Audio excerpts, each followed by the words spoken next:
Okay, we're going to talk about Esther, the book of Esther, and Purim for the next 2 weeks. Because next week, when I talk, that evening we'll start Purim.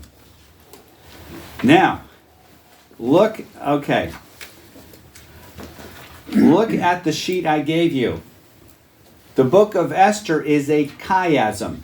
There are perhaps 2,000 chiasms in the Bible. It's not the way we Westerners, well, that's one source I read. It's not the way we Westerners like to think. Well, think of here's the sin in the garden. God says, Adam, where are you? Adam blames Eve. Eve blames the devil. So God goes the opposite order. Curses the devil, then Eve, then Adam. Judges 3 through 16 are one huge chiasm. The first judge is like the seventh judge, and the second judge is like the sixth judge, and the third judge is like the fifth judge in several ways. Although some ways and opposites. The first one had a godly father-in-law, the second one had an ungodly father-in-law. There's a whole sheet I've got on that. Plenty of that in the Bible. Define chiasm. Chiasm, it's when the Bible starts going up one way and then like coming down on the other side of the mountain. There's one particular thing in Psalms, I don't have it with me, where it's very obvious, but there are actually a whole bunch of them. You probably don't see them in the epistles because they're written in more of a Hellenistic style. But Semitic style, Old Testament, you see a lot of them. So, we'll just look over this for a second. A is the splendor of the Persian king and 2 banquets. B is Esther becomes queen and Mordecai saves the king. C, Haman elevated to power. D, Haman's decree to destroy the Jewish people. E, Esther and Mordecai's plan to reverse the decree. F, Esther's first banquet and Haman plans Mordecai's execution. Here's the pivot point. Haman is humiliated and Mordecai is exalted. Now we go up on that right-hand column. F primed, Esther's second banquet. And Haman executed instead of Mordecai. See how it's sort of the opposite of F. E primed, Esther and Mordecai plan to reverse the decree. D prime, Mordecai's counter decree to save the Jewish people. C prime, Mordecai is elevated to power. B prime, Queen Esther and Mordecai save the Jewish people. And A prime, 2 feasts in the splendor of Mordecai. So you can see it mapped out. Again, Judges, it's even more fantastic than that. There are a bunch of them. Now here's a timeline, and of course these years might not be exact. We're still trying to figure out when Jesus was born. Just having to do with calendars. So things might be off by a couple of years. But here's one I got. About 537 BC, Zerubbabel comes. Remember that return from Babylon was Zerubbabel, Ezra, and Nehemiah, with most of the Jews never returning. It was comfortable there. 516 BC, the second temple was completed. This is 30 years before the events of the book of Esther. About 483 BC is the book of Esther. 457 BC, Ezra comes to Jerusalem. And 444 BC, Nehemiah builds the wall. Even if we're a couple of years off, as some books go one way or the other, like 445 instead of 444, it gives you some idea, as opposed to 1967 or something. Books are off after the captivity. Ezra, Nehemiah, Esther, Ezekiel, Daniel, Haggai, Zechariah, and Malachi. Remember, the Jewish scriptures are the same we got. They don't consider the Apocrypha canonical, but they are in a different order, and then ending in 2 Chronicles. They just order the books differently, but they're the same books. Although, again, there are 24 instead of 39, because Ezra and Nehemiah is one book, 1st and 2nd Kings, Chronicles, Samuel, the 12 minor prophets are one book. So when you actually really do a book count, it's less, but it's still the same scripture. Now, there are the 5 scrolls, or Megillot. You ever hear of the whole Megillah? It's Megillah in modern Hebrew. It means scroll. Okay? By the way, when it's like this, if you read theology books, it's called a codex, like what we read. Of course, now we're electronic a lot of the time. Here's, in the order that they appear in the Hebrew Old Testament, or the Tanakh, there are books 17 through 21, part of the writings, because the writings end the Hebrew Scriptures. That's why they end in 2 Chronicles. They are 17, Song of Songs. Christians call this the Song of Solomon, but it starts out Shir HaShirim, the Song of Songs. It does not state Song of Solomon. That's something we messed up. Ruth, Lamentations, Ecclesiastes, and Esther. Now, is Esther canonical? You know, the Dead Sea Scrolls, they don't, nothing from Esther in the Dead Sea Scrolls. Never quote, because all of the books are represented in the Dead Sea Scrolls. I think Esther's the only exception. Of course, they've recently found some more scrolls, but anyway, never quoted, mentioned, or even alluded to in the New Testament. Luther wanted it out of the canon of Scripture, but he wanted a whole lot out. He wanted James out. He could not affect the New Testament. There was too much tradition behind it. But he did manage to get the Apocrypha out of the Bible. That was Luther. And the Jews have never considered, to the best of our knowledge, the Apocrypha canonical, and he was talking with some rabbis I've read, and so he pulled it out. But it is canonical, when you see this chiasm especially. Why wasn't the name of God mentioned? Well, maybe the book is trying to show you providence. Maybe it was too dangerous at the time that it was actually written. Okay? If you are involved with the underground church, you know you have to use code words. It's like, well, this is going public. I'm not even going to say. You use different words. You can't really say, I'm going to a church service in someone's basement. You use other things.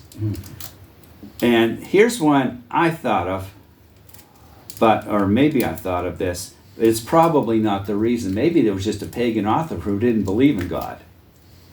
Unlikely, but we don't know. Again, look at the chiasm, and we're going to see the typology. It really is canonical. Now, A is the splendor of the Persian king and two banquets. And no, I did not figure this chiasm out on my own. I went to the internet. With Judges, I pulled it off a sermon someone preached, and I don't know where he got it from. This well-known stuff, actually. Okay, Esther 1 through 8. Now it came to pass in the days of Achashverosh. This is Achashverosh. By the way, that's how we pronounced it as kids in Hebrew school, not this Ahasuerus bit. Say it again for me. Achashverosh.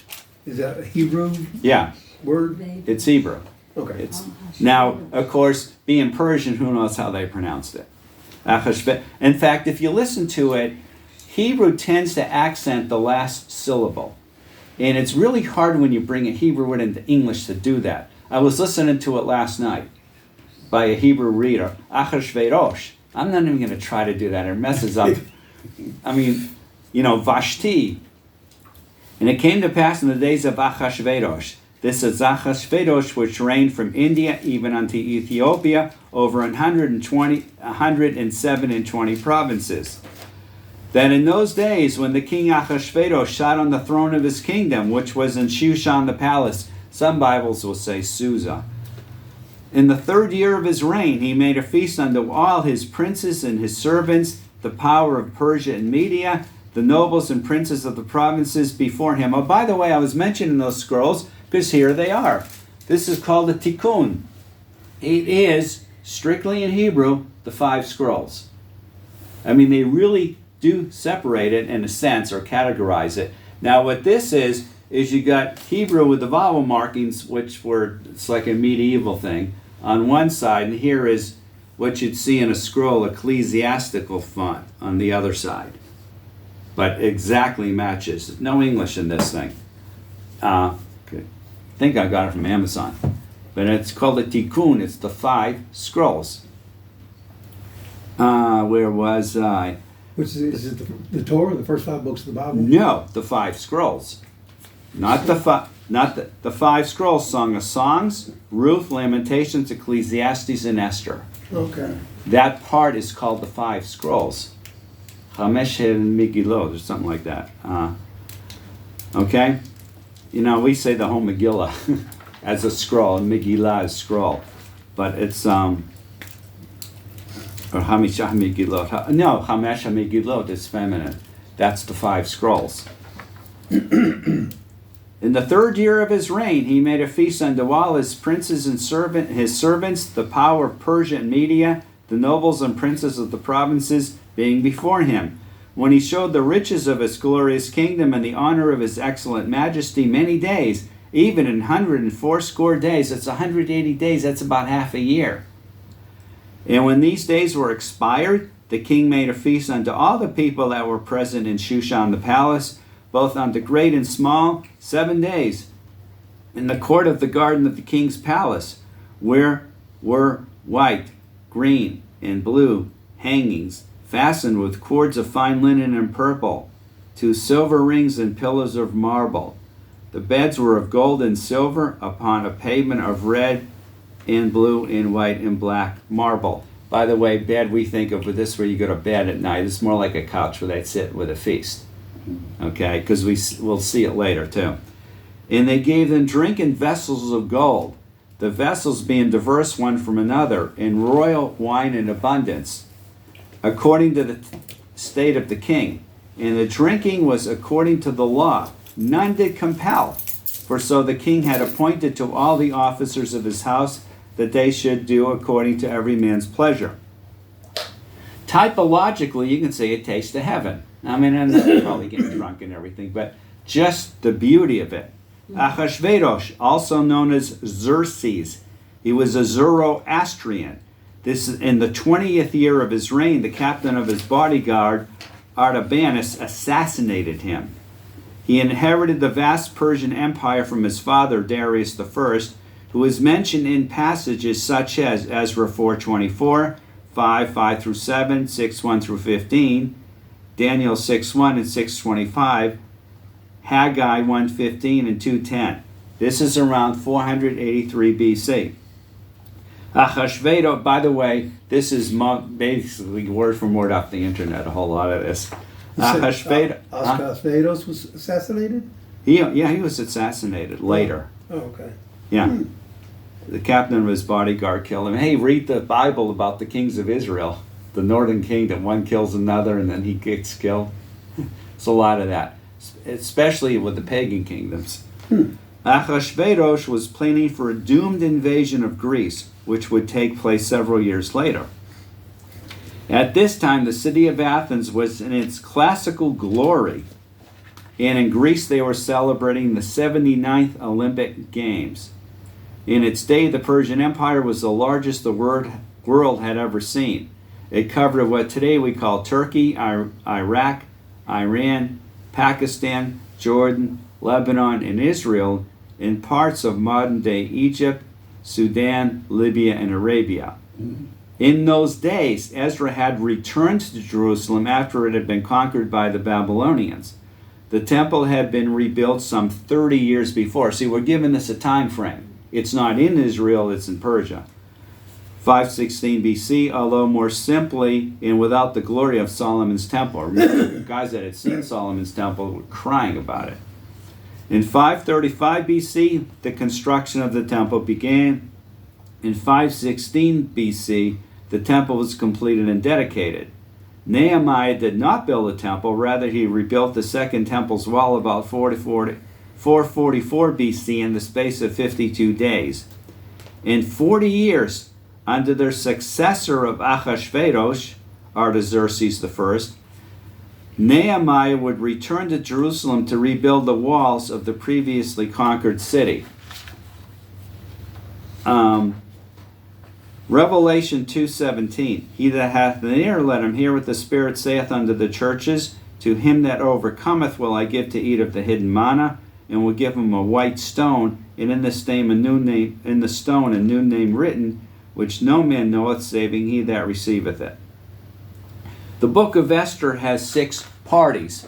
I don't mean political parties, I mean let's whoop it up banquets. Okay? B in the chiasm. Esther becomes queen and Mordecai saves the king. Esther 1:9.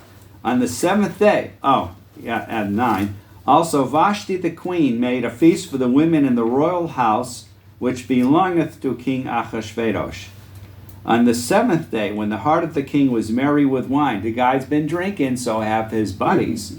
He commanded Memucan, Bista, Harbona, Bigta, and Abakta, Zeta, and Karkas. The 7 chamberlains that served in the presence of Achashverosh the king. Now, Isaiah 5:11 says, "Woe unto them that rise up early in the morning, that they may follow strong drink, that continue until night, till wine inflame them." Isaiah 11 said these guys have been drinking, and they shouldn't have been. I mean, drinking, different churches look at it different ways, but this guy, they've been drinking and drinking. Isaiah 11:2, "And the Spirit of the Lord shall rest upon him, the Spirit of wisdom and understanding, the Spirit of counsel and might, the Spirit of knowledge and of the fear of the Lord." 7-fold Spirit of God. Notice the typology. Okay? The 7 chamberlains. Revelation 4:5, "And out of the throne proceeded lightnings and thunders and voices, and there were 7 lamps of fire burning before the throne, which are the 7 spirits of God." Here you see some typology. Typology only goes so far. These aren't the greatest guys in the world.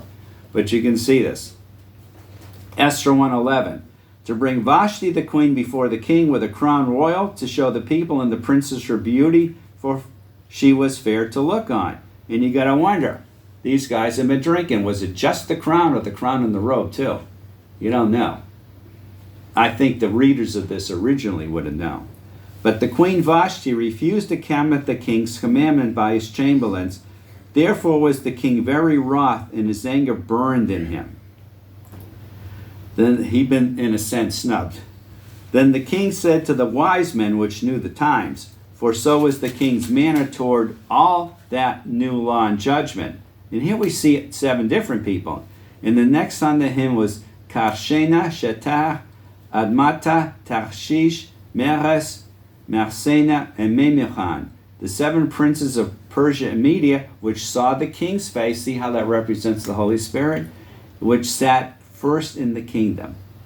What shall we do unto the queen Vashti according to law, because she has not performed the commandment of the king Achashverosh by the chamberlains? And Memucan, this one of those guys, answered before the king and the princes, Vashti the queen hath not done wrong to the king only, but also to all the princes and to all the people that are in all the provinces of the king Ahasuerus. For this deed of the queen shall come abroad unto all women, so that they shall despise their husbands in their eyes when it shall be reported that King Ahasuerus commanded Vashti the queen to be brought in before him, but she came not. Likewise shall the ladies of Persia and Media say this day unto all the king's princes, which have heard of the deed of the queen, thus shall there arise too much contempt and wrath. If it please the king, let there go a royal commandment from him, and let it be written among the laws of the Persians and the Medes, that it be not altered. That Vashti come, remember, the Medes and the Persians wrote a law, you couldn't change it. Okay, we've amended our, we had, what was a prohibition in the Constitution. You know, it was an amendment, and then they got rid of the amendment. Okay, can't do that with these guys. That Vashti come no more before the king Ahasuerus, and let the king give her royal estate unto another that is better than she. And when the king's decree which he shall make shall be published throughout all his empire, for it is great, all the wives shall give to their husbands honor, both to great and small. And the saying pleased the king and the princes, and the king did according to the word of Memucan. For he sent letters unto all the king's provinces, and to every province according to the writing thereof, and to every people after their language. So this is going on in different languages. That every man should bear rule in his own house, and that it should be published according to the language of every people. And this is the funniest passage in the entire Bible. Okay? And just something I got. Okay, anyway. I got some verse numbering around in my notes. Everyone run into Memucan? He's the guy who doesn't want his wife to go to college. He'll take care of her. She doesn't need to work. He's the guy who's afraid that she might take off with the guy smarter or more educated than he is. That's Memucan. He's the guy who thinks only white male landowners should vote. He's the guy who thinks that you shouldn't take out student loans for college.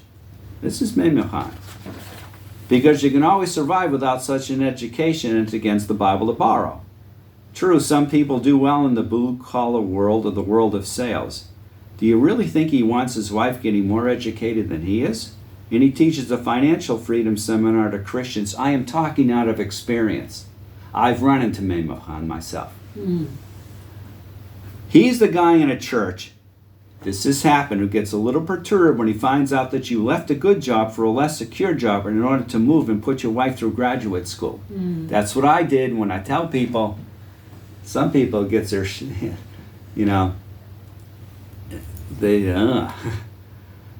There is validity to some of this thought. Isaiah 3:12, as for my people, children are their oppressors, and women rule over them.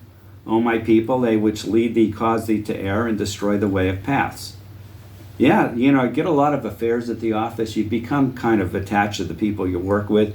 You go through trials, you go through in the office, you're going to be attached to the people you go through them with. There are problems with borrowing and co-signing. For instance, Deuteronomy 28:12, Proverbs 6:1 through 5, 11:15, 17:18, 20:16, 22 verses 26 to 27, and 27:13. Then this has to do with a woman getting educated. And yes, the virtuous woman in Proverbs worked out of the home. And women in many denominations cannot become pastors. So some people could seriously ask why they should go to seminary anyways. My teacher and yours, Dr. J. Vernon McGee, I've heard him say at different times, too many women playing sports, too many women in the military. He mentioned wax and waves. I've also heard him say too many women in seminary. Now, we're talking old school. But anyway, God certainly has placed biological and social differences between the genders. But Meimei's advice shows us the heart of an insecure man, and King Ahasuerus took it. Esther, okay, I just got my, never mind, I just got some verses here. My notes a little messed up. Okay, so Esther 2:1. After these things, when the wrath of King Ahasuerus was appeased, he remembered Vashti and what she had done, and what was decreed against her. Then the king's servants that ministered unto him, let there be fair young virgins sought for the king, and let the king appoint officers in all the provinces of his kingdom, that they may gather together all the fair young virgins unto Shushan the palace, to the house of the women, under the custody of Haggai, the king's chamberlain. Now you're going to see it spelled differently later on, and it's spelled differently in Hebrew. This is really no big deal. It's the same person. Keeper of the women, and let their things in purification be given them, and let the maid which pleaseth the king be queen instead of Vashti. And the thing pleased the king, and he did so. Now in Shushan the palace there was a certain Jew whose name was Mordecai, the son of Yair, the son of Shimi, the son of Kish, a Benjamite, who had been carried away from Jerusalem with a captivity which had been carried away with Jeconiah, king of Judah, whom Nebuchadnezzar, king of Babylon, had carried away.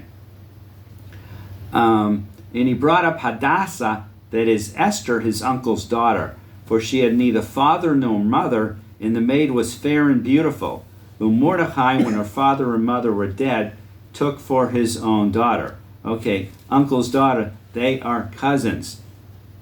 A few things. Jeconiah is also called Jehoiakim and Coniah, or Conia, whatever, different parts of the Bible. This next to the last king of Judah, also found in the genealogy of Jesus in Matthew 1:1. Esther, whose Jewish name means myrtle.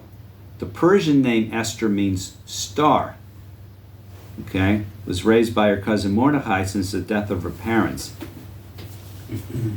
Haggai was the king's eunuch, a man entrusted with the oversight of the king's harem for obvious reasons. Haggai is mentioned by the Greek historian Herodotus as being an officer of King Ahasuerus. And the maiden pleased him, and she obtained kindness of verse 9, kindness of him, and he speedily gave her things for purification, with such things as belonged to her, in 7 maidens, you see that 7 again, which were meet to be given her out of the king's house. And he preferred her and her maids unto the best place of the house of the women. Esther had not showed her people nor her kindred, for Mordecai had charged her that she should not show it. You think that just happened in those days? My father told me, as far as the business world, don't tell people you're Jewish. You don't look it. They don't have to know. When he came and visited me during my PhD program at Texas Tech and saw my resume and it said, I know Hebrew, he said, take that off. Yeah. He grew up at a tough time. World War II, they were blaming the Jews for the war in America with its anti-Semitic State Department and all that. And Mordecai walked every day before the court of the women's house to know how Esther did and what should become of her. Now, when every maid's turn was to come in to go to King Ahasuerus, after that she had been 12 months according to the manner of the women, for so were the days of their purifications accomplished, to wit, 6 months with the oil of myrrh, and 6 months with sweet odors, and with other things for the purifying of the women. Then thus came every maiden unto the king. Whatsoever she desired was given her to go out with her out of the house of the women unto the king's house. In the evening she went, and in the morrow she returned in the second house of the women. She goes in the evening, comes out in the morning. What happened in between? To the custody of Shaashgaz, the king's chamberlain, which kept the concubines. She came in unto the king no more, except the king delighted in her, in that she were called by name. Now in the turn of Esther, the daughter of Abihail, the uncle of Mordecai, who had taken her for his daughter, was come to go in unto the king. She required nothing but what Haggai, the king's chamberlain, actually probably Haggai in Hebrew, the keeper of the women, appointed, and Esther obtained favor in the sight of all them that looked upon her. So Esther was taken unto King Ahasuerus into his royal house in the 10th month, which is the month Tevet, in the 7th year of his reign. Okay, chapter 1 starts out in the 3rd year of the reign of Ahasuerus. Esther 2:16 is in the 7th year of his reign. During that time, King Ahasuerus made his massive, unsuccessful invasion of Greece, and he came home a defeated man. One reason for the lengthy time of preparation, this I got off the internet, was to tell if the women had been pregnant upon coming into the harem, so that the king would not be charged with fathering a child that was not his. Esther 2:17. And the king loved Esther above all the women, and she obtained grace and favor in his sight more than all the virgins, so that he set the royal crown upon her head, and made her queen instead of Vashti. Then the king made a great feast unto all his princes and his servants, even Esther's feast. And he made a release to the provinces and gave gifts according to the state of the king. And when the virgins were gathered together the second time, then Mordecai sat in the king's gate. Esther had not yet showed her kindred nor her people, as Mordecai had charged her, for Esther did the commandment of Mordecai, like as when she was brought up with him. In those days, when Mordecai sat in the king's gate, 2 of the king's chamberlains, Bigtan and Teresh, of those which kept the door, were wroth, and sought to lay hands on the king Ahasuerus. And the thing was made known to Mordecai, who told it unto Esther the queen. And Esther certified the king thereof in Mordecai's name. And when inquisition was made of the matter, it was found out. Therefore they were both hanged on a tree. Remember, cursed is anyone that hangs on a tree.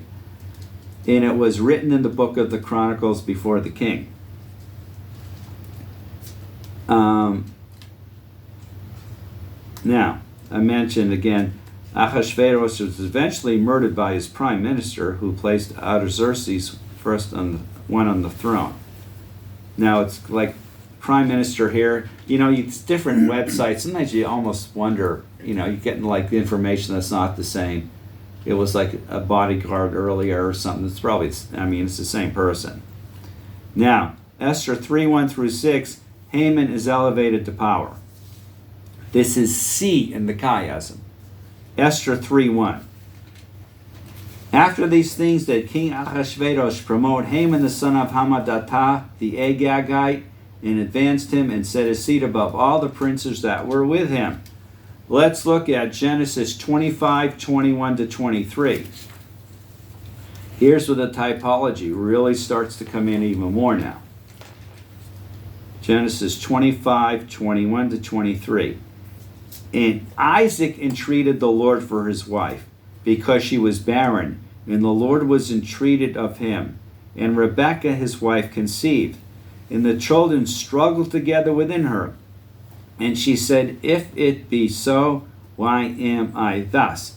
And she went to inquire of the Lord. Yeah, when you get a problem, folks, talk to God about it. And the Lord said unto her, 2 nations are in thy womb, and 2 manner of people shall be separated from thy bowels. And the one person shall be stronger than the other people, and the eldest shall serve the younger. There is a battle inside her. Okay?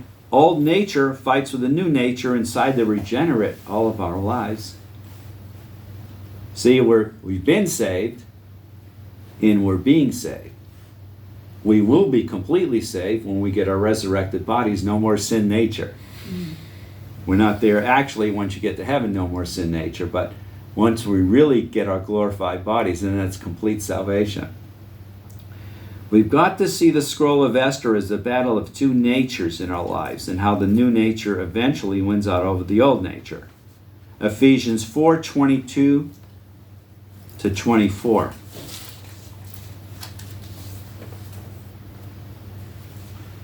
That ye put off concerning the former conversation the old man which is corrupt according to the deceitful lusts, and be renewed in the spirit of your mind. And then you put on the new man which after God is created in righteousness and true holiness. Probably referring to the Romans when they hit a certain age, basically puberty. A boy was given a different toga to show he'd become a man. Okay, you take off, you put on. Exodus 17:15-16, as we see Israel's first military engagement. Now, yeah, Abraham fought, but as far as the nation of Israel. Exodus 17:14. And the Lord said unto Moses, Write this for a memorial in a book, and rehearse it in the ears of Joshua. For I will utterly put out the remembrance of Amalek from under heaven. And Moses built an altar and called the name of it Yahweh Nisi. And he said, Because the Lord hath sworn that the Lord will have war with Amalek from generation to generation. See, we get this battle going on inside us now. Now, 1 Samuel 15, 2-3 and 8. 1 Samuel 15, Thus saith the Lord of hosts, I remember that which Amalek did to Israel. Now this is Samuel talking to Saul, by the way. How he laid wait for him in the way when he came up from Egypt. This is what we just read in Exodus. Now go and smite Amalek and utterly destroy all that they have and spare them not, but slay both man and woman, infant and suckling, ox and sheep, camel and ass. Verse 8, this is Samuel, because Saul let the king live. Saul was being wishy-washy.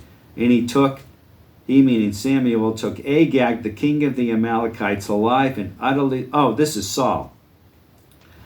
Saul took Agag, the king of the Amalekites, alive and utterly destroyed all the people with the edge of the sword. Samuel hewed him in pieces. And he said basically, to obey is better than sacrifice. You've saved the best for sacrifices. No, not in this case. Now, there's another verse somewhere that talks about how, somewhere in the Bible, about how the Amalekites would hit the slow people from the rear, the weak people, the ones that were behind. Haman was a descendant of Agag, who was the king of the Amalekites, the people who were Israel's sworn enemy for generations. See that typology. Esther 3:2. And all the king's servants that were in the king's gate bowed and reverenced Haman, for the king had so commanded concerning him. But Mordecai bowed not, nor did him reverence. Okay, there are different thoughts on this. You're not supposed to bow to a man. But Abraham bowed. I mean, it's an Eastern custom to show respect like that. So whether it's worship or not, it's debatable with us Westerners. Supposedly, it wasn't bowing down to him, wasn't worshiping him. It was, Mordecai knows where this guy's coming from. And no Jew is going to bow to a descendant of the Amalekites, of Agag. Or it really might be, I don't worship. But you can see in the Old Testament, you see a lot of this bowing and stuff like that in front of people. So, okay. Then the king's servant which were in the king's gate said unto Mordecai, Why transgressest thou the king's commandment? Now it came to pass when they spake daily unto him, and he hearkened not unto them, that they told Haman to see whether Mordecai's matters would stand, for he had told them that he was a Jew. Okay, so they know Mordecai's Jewish. They're thinking, is this really going to work? Or sometimes, guys, it's like, let's see if this, the bully on the block type of thing. Let's see if I want to see a good fight. Okay, I work in a prison. We got to keep our eyes open for this. At first, it struck me, it's like, hey, let's see, this guy's dissing this guy. Let's see what this guy's going to do. Who's going to come out on top? It might be the real thing. Hey, you're Jewish, there's some anti-Semitism around, and here's the king's number 2 man. Let's see what's really going to happen. Could have been a combination. And when Haman saw that Mordecai bowed not, nor did him reverence, then was Haman full of wrath. And he thought to lay this is, by the way, D now. Well, it's about to come to D. And he thought to scorn to lay hands on Mordecai alone. For they had shown him the people of Mordecai, whereof Haman sought to destroy all the Jews that were throughout the whole kingdom of Ahasuerus, even the people of Mordecai. Wow, one guy disses you and you want to destroy the entire nation. That's anti-Semitism. Yes, it is. In the first month, that is the month Nisan, in the 12th year of King Ahasuerus, they cast pur, that is lot, before Haman from day to day and from month to month, to the 12th month, that is the month Adar. And Haman said unto the king Ahasuerus, there is a certain people. See, now they're going to, casting lots is very common in the Old Testament. I think you did get it in Acts 1 when they tried to replace Judas and came up with a guy you never hear from again. Yeah. And I think it went out of favor with the Old Testament. And Haman said unto King Ahasuerus, there is a certain people scattered abroad and dispersed among the people in all the provinces of thy kingdom. And their laws are diverse from all people. True. These are both true statements. Neither keep they the king's laws. False. You see what anti-Semitism is? Therefore it is not for the king's profit to suffer them. This is what happens when you read about Europe and stuff. The Jews were different. They kept their laws. They wouldn't eat pork. They wanted Saturday instead of Sunday for a Sabbath. And they didn't really bother people. So yes, they're different. They dress differently. They eat differently. They keep a different Sabbath. Okay? Now, therefore, we got to isolate them or destroy them or something. Okay? Neither keep they the king's laws. No, the Jews were not lawbreakers in Europe, medieval Europe. See, it goes from truth to fallacy. That's how the devil tempts you. Look at the garden. Okay? Therefore it is not for the king's profit to suffer them. If it please the king, let it be written that they may be destroyed. And I will pay 10,000 talents of silver to the hands of those that have the charge of the business to bring it into the king's treasuries. Wait a minute, where's he going to get that money from? You wipe out the Jews, you get a lot of money because you get to steal what they used to own. Man, the guy wouldn't bow down to me. This is, when you read about anti-Semitism, especially in Europe, this is the same thing. They're different. They appear to not be loyal, although they are. Very. Okay? And the king took his ring from his hand and gave it unto Haman the son of Hammedatha, the Agagite, the Jews' enemy. And the king said unto Haman, the silver is given to thee, the people also, to do with them as it seemeth good to thee. Then were the king's scribes called on the 13th day of the first month. Notice this is the first month. Okay? They got a whole lot of time to prepare because Lot had already been cast to destroy him in the 12th month. And there was written according to all that Haman had commanded unto the king's lieutenants, and to the governors that were over every province, and to the rulers of every people of every province, according to the writing thereof, and to every people after the language. And the name of King Ahasuerus was written, and sealed with the king's rings. And the letters were sent by post into all the king's provinces to destroy and to kill and to cause to perish all Jews. Notice it being called Jews now, not children of Israel. Both young and old, little children and women, kill them all. In one day, even upon the 13th day of the 12th month, which is the month Adar, and to take the spoil of them for a prey. Okay? The copy of the writing for a commandment to be given to every province was published unto all people, that they should be ready against that day. The posts went out, being hastened by the king's commandment, and the decree was given in Shushan the palace, and the king and Haman sat down to drink. But the city Shushan was perplexed. Now, the typology here, I don't know, actually, did I give it to you in your sheets? Yeah. Didn't I? It starts typology down to a point F with 1, 2 under it. Okay.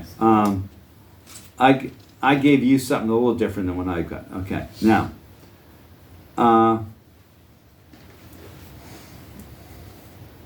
so Esther 4. It's got 10 chapters. Covered 3 of them.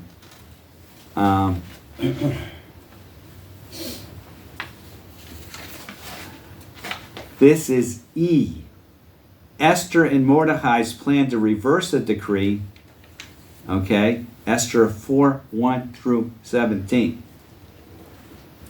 When Mordecai perceived all that was done, Mordecai rent his clothes and put on sackcloth with ashes, and went out into the midst of the city and cried with a loud and bitter cry, and came even before the king's gate, for none might enter into the king's gate clothed with sackcloth. He couldn't get in. And in every province, whithersoever the king's commandment and his decree came, there was great mourning among the Jews, and fasting and weeping and wailing, and many lay in sackcloth and ashes. So Esther's maids and her chamberlains came and told it her. Then was the queen exceedingly grieved, and she sent raiment to clothe Mordecai, and to take away his sackcloth from him, but he received it not. Then called Esther for Hattach, one of the king's chamberlains, whom he had appointed to attend upon her, and gave him a commandment to Mordecai to know what it was and why it was. He said, what's going on here? So Hattach went forth to Mordecai unto the street of the city, which was before the king's gate. And Mordecai told him of all that had happened unto him, and of all the sum of money that Haman had promised to pay to the king's treasuries for the Jews to destroy them.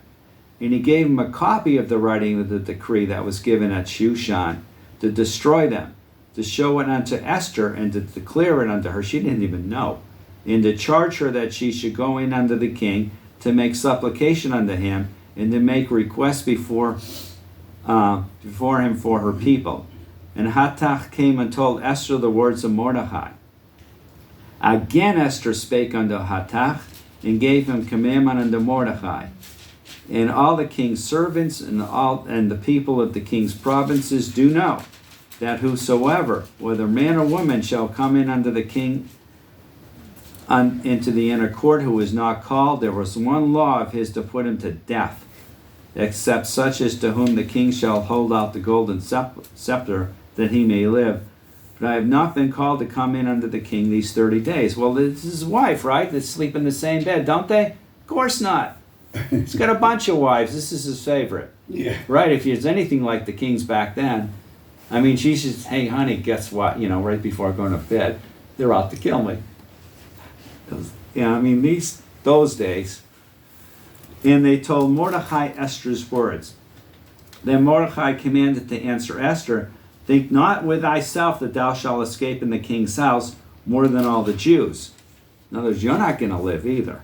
For if thou altogether holdest thy peace at this time, then shall their enlargement and deliverance arise to the Jews from another place. It doesn't even say God. God's name isn't anywhere here in this whole book. But thou and thy father's house shall be destroyed, and who knoweth whether thou art come to the kingdom for such a time as this? Then Esther bade them return Mordecai this answer, go gather all the Jews that are present in Shushan, and fast ye for me, and neither eat nor drink 3 days, night or day.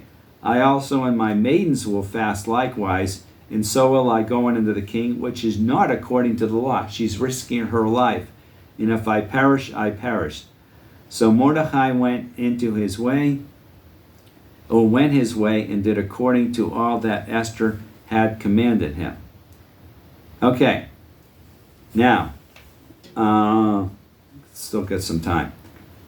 F, Esther's first banquet, and Haman plans Mordecai's execution. This is Esther 5. Now it came to pass on the third day is so many times in the Bible. Or 3 days, or 3 days and 3 nights. Mm-hmm. And again, it's typological of the resurrection, but I have found in real life 3 days makes a lot of difference. Mm-hmm. Again, you have a parent-teacher conference in a Christian school, the kid behaves for 3 days, you've lost him the rest of the time you got him. That silly idea that instead of disciplining the kid, you have him sit down with his parents, who of course is going to promise in front of his parents to behave. On and on I could go. It took me 3 days to win the trust and the respect of the highest security people we have in the prison. The worst violent offenders. They were lunging at their cells in solitary confinement. You know, like they were going to try to kill me. You need to retire, old man. And after 3 days, when they saw that I treated them with respect, it all died down. Time and time again, 3 days in real life, you see this. 3 days is, in Hebrew, is completeness. There is, actually I mentioned, there's some sermon I got where I mentioned at least one other thing where I've seen 3 days to really just be the difference. Now it came to pass on the third day that Esther put on her royal apparel and stood in the inner court of the king's house. You know, King Ahasuerus stands for God the Father, and we can't approach him either.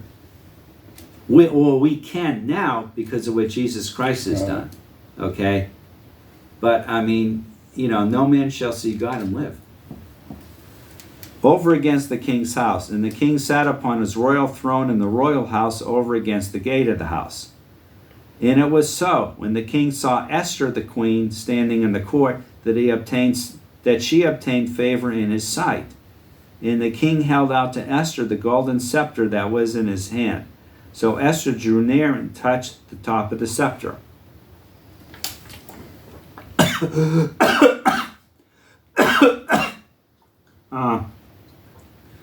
Then said the king unto her, what wilt thou, Queen Esther, and what is thy request? It shall be given to thee to the half of the kingdom. Remember her, Herodias' dancing daughter, we'd see that same expression. Okay. Hey, why not? The kids get the other half. Anyone in the family would know. Wife, you're going to have because the kids get the other half and I got nothing. And Esther answered, if it seemed good unto the king, let the king and Haman come this day unto the banquet that I have prepared for him. For reasons unknown, she doesn't tell him right away. Then the king said, cause Haman to make haste that he may do as Esther hath said. So the king and Haman came to the banquet that Esther had prepared. And the king said unto Esther at the banquet of wine, what is thy petition? And it shall be granted thee. And what is thy request? Even to the half of the kingdom it shall be performed.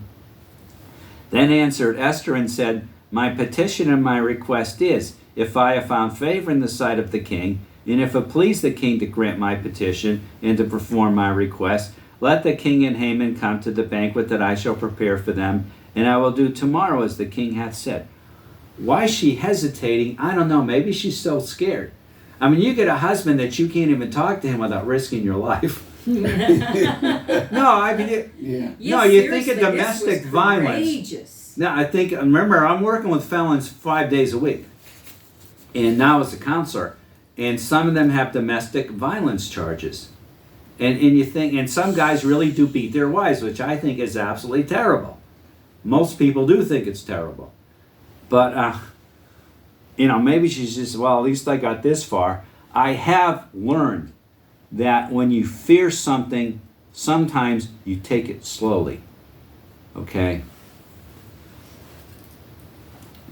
Verse 9, then went Haman forth that day joyful and with a glad heart. But when Haman saw Mordecai in the king's gate, that he stood not up, no room for him, he was full of indignation against Mordecai. Nevertheless, Haman refrained himself, and when he came home he sent and called for his friends and Zeresh his wife. And Haman told them of the glory of his riches and the multitude of his children. Probably had a bunch of wives. That was his chief wife. This is typical. And all the things wherein the king had promoted him, and how he had advanced him above the princes and servants of the king. Haman said, moreover, Esther the queen did let no man come into with the king unto the banquet that she had prepared but myself. And tomorrow I am invited unto her also with the king. So here's the old nature. Oh man, I am just the best.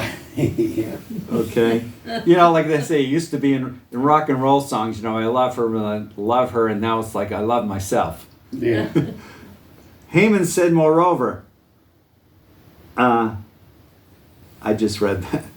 Okay, verse 13. Yet all this availeth me nothing, so long as I see Mordecai the Jew sitting at the king's gate. This is an obsession. This is a psychological disorder. Yes, this is is perhaps a psychiatric disorder. Yes, it is. Okay? This is unbelievable. Get that obsessed over something. Then said Zeresh his wife and all his friends unto him, let a gallows be made of 50 cubits high, and tomorrow speak thou unto the king that Mordecai may be hanged thereon. And then thou go in merrily with the king unto the banquet. And the thing pleased Haman, and he caused the gallows to be made. The old nature wants to destroy the new nature. We're halfway through the book. How about we cut it off here? And I finish next week. You're going to leave us on pins and needles. Yeah. Any questions? I got a comment. What? Or comments, whatever. This story about Mordecai won't bow down to Haman. He knows. He knows the story about Saul. He knows that Saul saved Agag, the Amalekite. And he knows that Samuel did Agag in. So he knows. Oh, yeah. When he calls on the Lord's gonna do Haman. Who knows? Who knows? Mordecai knows. Mordecai knows. Knows God is going to destroy Haman because of what? Here is Mordecai. He's the descendants of Saul who saved Agag, the king of the Amalekites, saved his life. So in other words, here even Haman knows this. that Saul was a savior of his descendants here. That he's getting madder and madder and madder because of this pride in which he thinks he's in control of everything. Because if you look at Agag, what did he do? He laughed before he was executed by Samuel. Oh, So- yeah. And Haman had to know that also. That's why he had the hatred for the Jews. Yeah, that's why he hated the Yeah. Jews. Well, but the Yeah. story is, That's a this is historical hatred. Yeah. but again, you can see all this transpiring because there, for one thing, she's at the beginning hid her identity in the essence of what you said at the beginning. There has to be some kind of covert action going on here with this king who just did away with this one woman, the first one.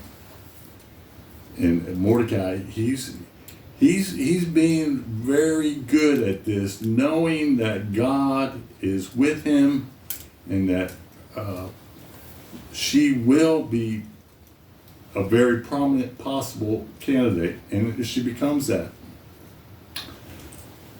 Because Mordecai, he knows this. He's got his whole, he knows the whole story about everything. The whole thing is, like we were talking about, the Jewish, they're moralistic. They follow morals. They're always going to do the right thing. Righteousness and judgment is who they are about. And anything else can never prevail. So he knows this little covert action is part of the purpose God is brought forth in this. And when you said that God's name is not in any of this, it's an acrostic. And you'd have to go look it up.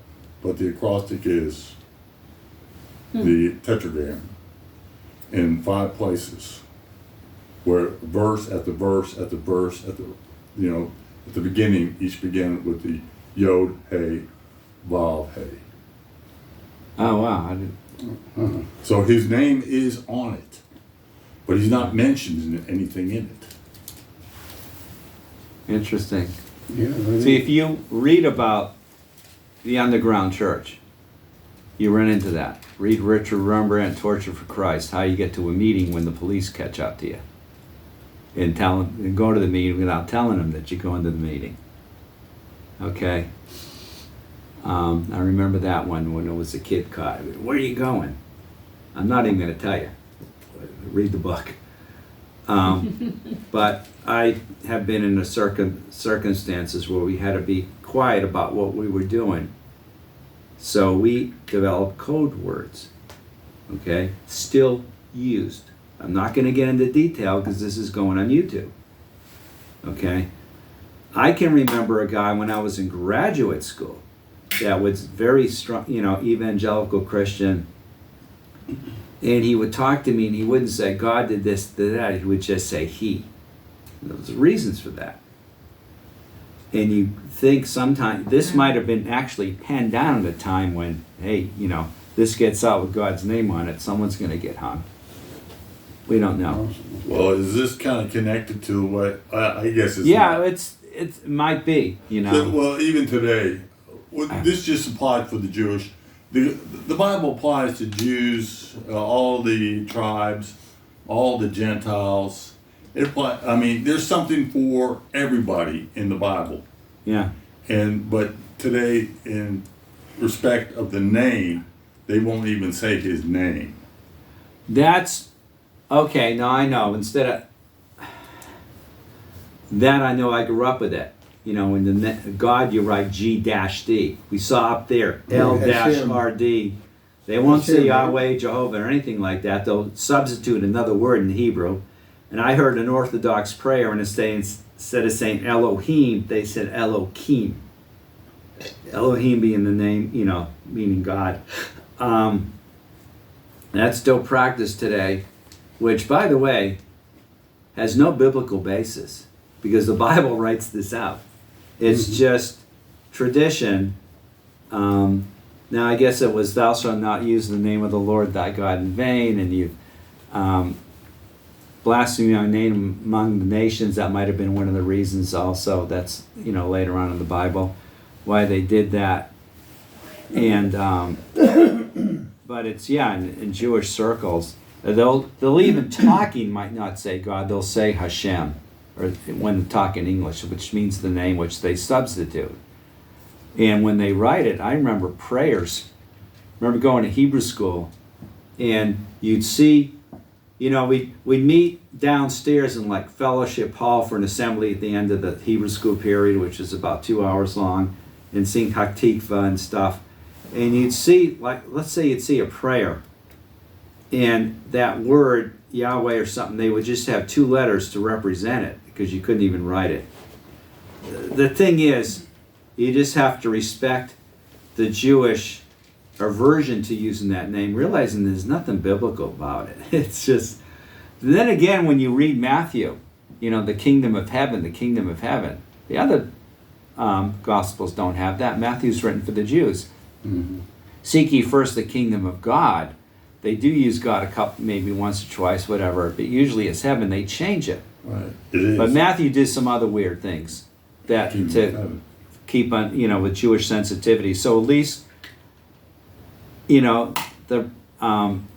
been set, the precedent's been set that you respect that and you change a word if you have to.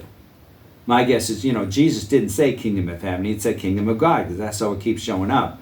But when you're writing to the Jews, you just change it to heaven. We do that sometimes. Instead of saying, God forbid, I can't break that commandment, you say, heaven forbid. Heaven forbid, yeah. Or, gosh darn it, the way we like to get around our words. Gall darn is another one. But it's, you got to understand these other things, these things about Jewish custom that have varied maybe from the Bible. Then again, in the Gospels, they use that custom. Anything else? Yeah, I have a question. Sure. In the Hebrew Bible, is this book called Esther? In the Hebrew Bible. Yeah. In Why? that book, in the scrolls right there.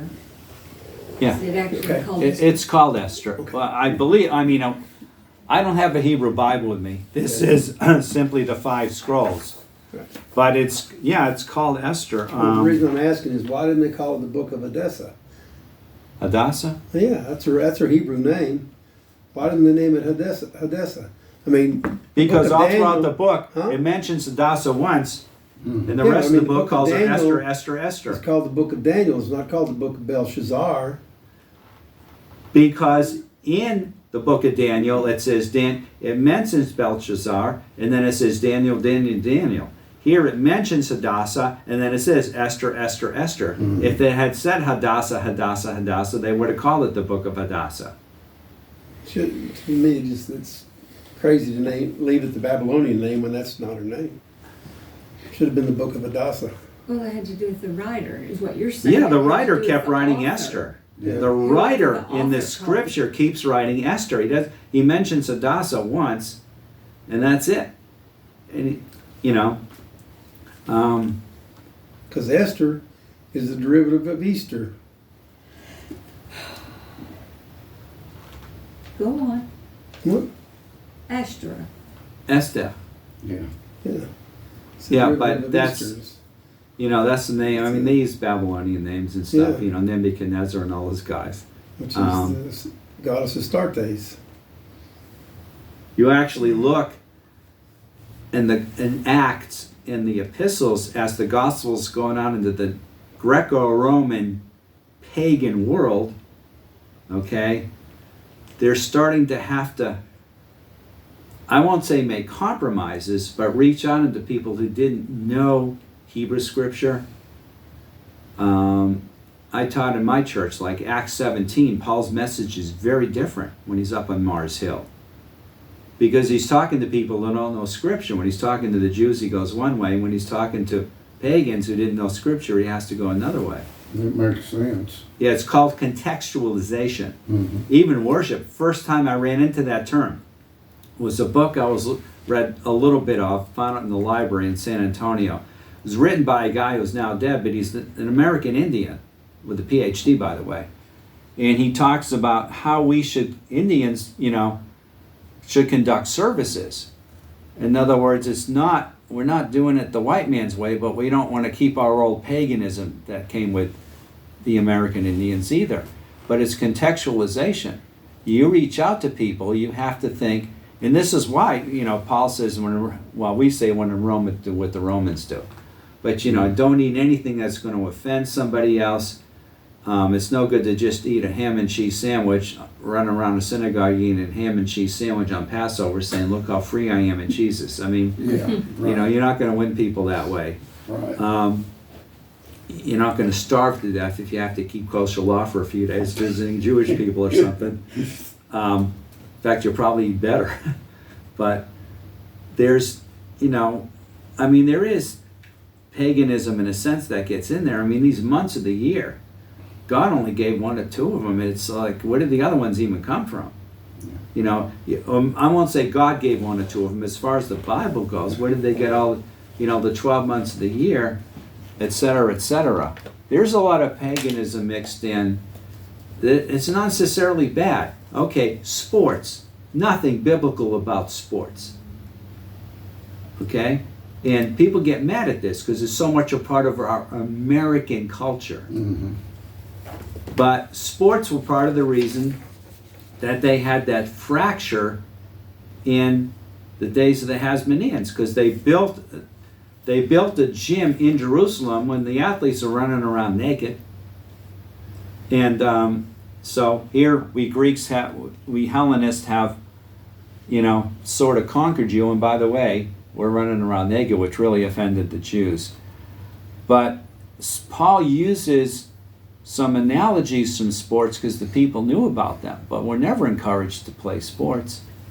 And I have seen the damage they've done in education because I was a professor and then I was a Christian school teacher. It forms a two-class system even in the Christian schools. And in the Christian schools, it means kids are going to come to play sports that have no spiritual interest, and it hurts the school. But I'm not going to say sports are a sin. They also do a lot of people a lot of good. Mm-hmm. But there's nothing biblical about them in the sense of God didn't command it. Okay? They're scaled down war for the most part. Now, not golf, but when you're looking at most sports, it's just scaled down war training. Okay?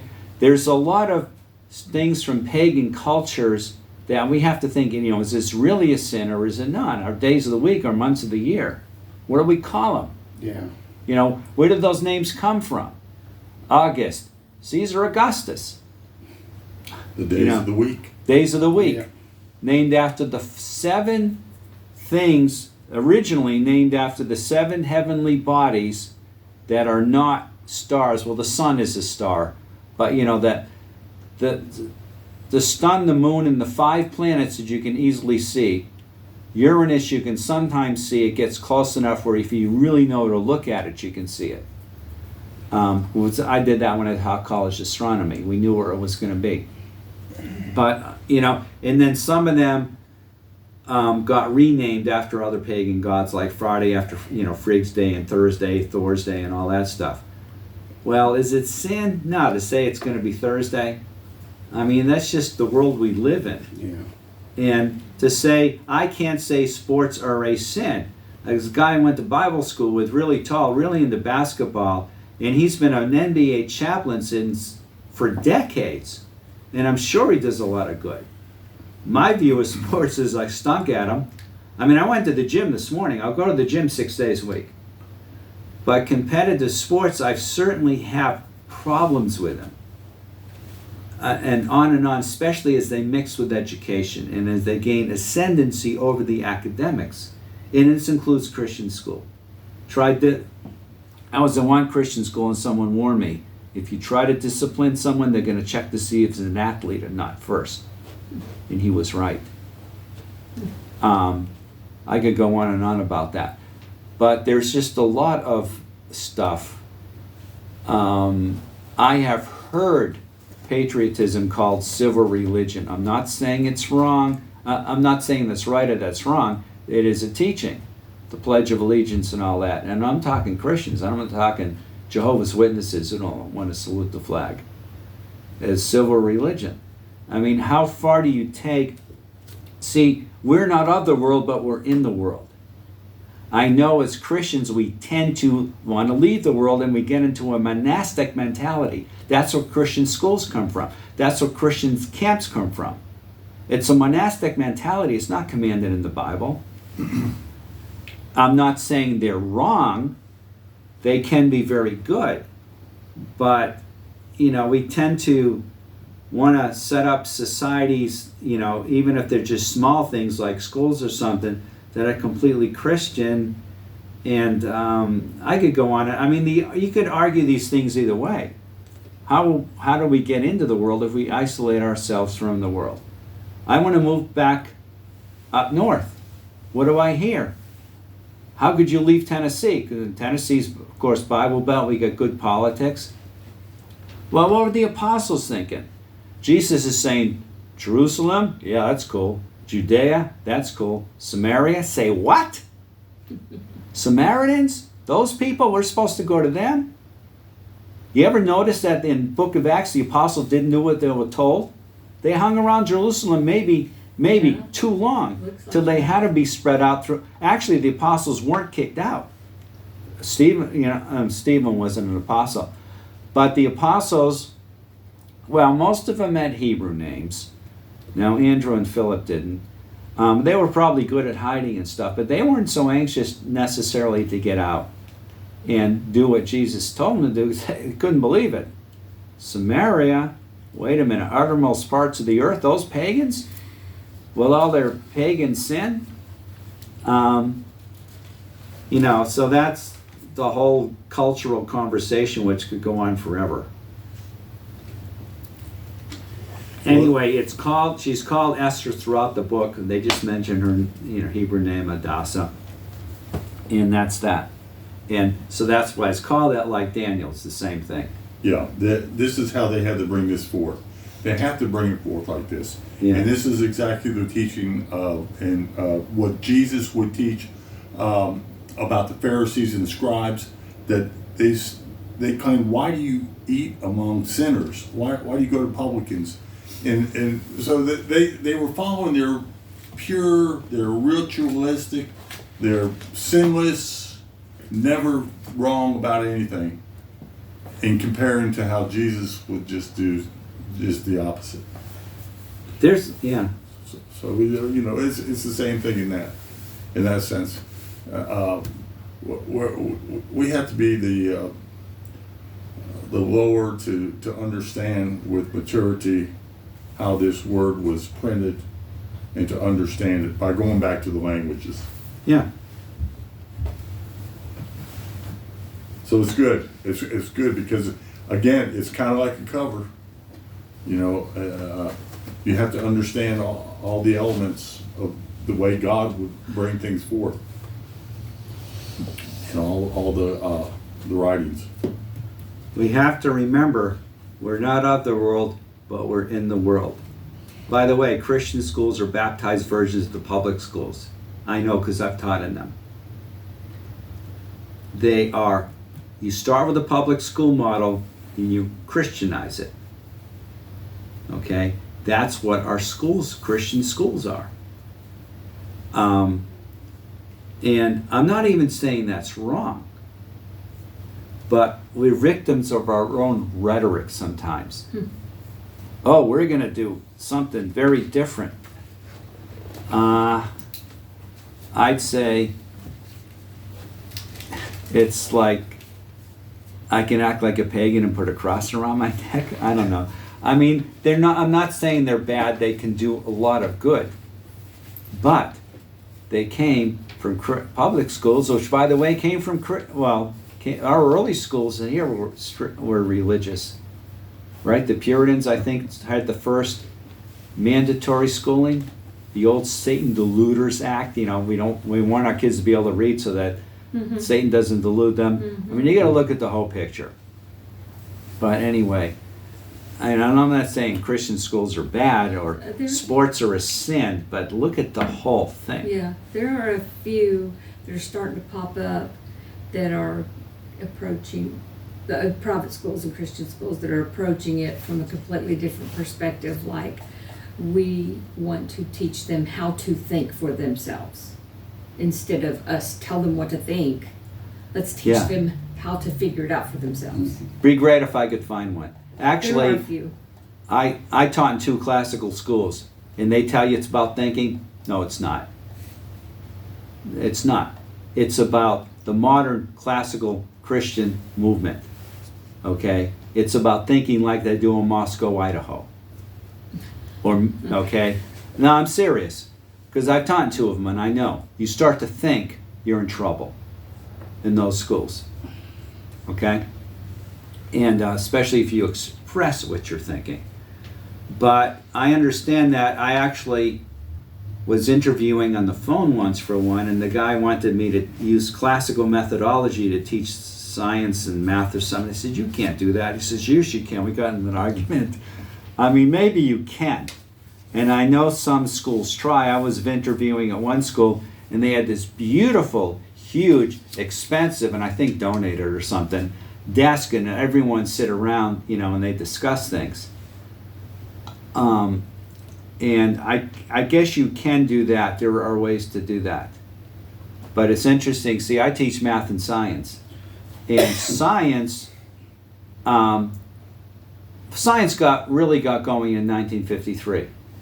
Okay? Most of what we know about science, probably over half, we learned since 1953 when DNA was elucidated as a double helical structure by a woman. She was Jewish in England. They took the credit from her. A couple of guys got the Nobel Prize, 2 or 3 of them. I read the book. Yeah, by the time the world realized what had happened, she had died of ovarian cancer, and they don't give Nobel Prizes posthumously. But there's nothing classical about modern science anyway. So, I mean, you sit in a lab, and what matters is the computer or your calculator or the test tube, and the people in your lab are of different religions, different nations, different philosophies, and it doesn't hurt the science. Now, what you get into it is when it comes to evolution and stuff like that. As far as math, engineering, science, is most of that, yeah, it might have had Christian roots, but right now it's the pagan from China or whatever, the Buddhist from China, can do it just as well as the Christian from America. I know that God knows every atom and God created all that. The pagan doesn't know that. Right. But I don't know, we could go about that discussion. I still think we have to watch our own rhetoric. We believe in something, and, like a Christian school, something like that. In all the rhetoric, or classical Christian school, they consider themselves better than the non-classical Christian schools. And I could give you reasons why they're not necessarily true, including my own kids. And learn Latin for 10 years or something like that, and you don't learn a language that you can actually speak besides English, and you're better educated than someone else? I don't think so. Just because you had courses in logic and rhetoric. And if you thought, I just know. I've been involved with that stuff. Things get complicated. Things have to be viewed objectively, if possible, instead of emotionally. Anything else, especially about Esther? Okay, I'm going to turn this off. I'll complete it next week, and hopefully I'll find some Hamantaschen in town, and you guys get to wear your costumes. Like, I would actually look on Amazon. I found one, and I don't think I get it in time, and I can't afford it anyway. They actually have adult costumes. But this not being a Jewish area, it's hopefully we'll find Hamantaschen at Kroger or something like that. You can see what it is. Very good.